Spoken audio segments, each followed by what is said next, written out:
play me games and he won't leave me alone. Shut up! Okay, but we take this.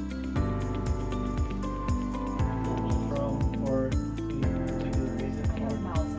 Oh, okay. Great, yeah. I mean, we got 3 people here. One of you can do something, right? Yeah, no, I think if maybe we find out who checked her in, maybe we just check to see. Yeah.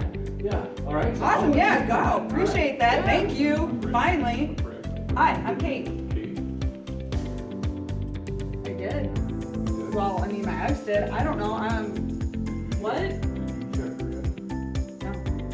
Well, this is part of, today.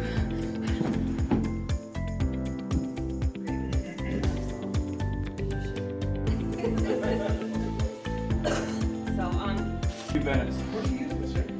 Just leave me alone. I don't. Just get out of my way. I don't want out of here. Move! I don't want to be here. Where's the door? I don't want to be here anymore. You said, when I'm done, to come out and talk to you. Well, I'm done. I don't need you holding the door for me. Just try to be polite and courteous. Okay, polite and courteous. You're harassing me now.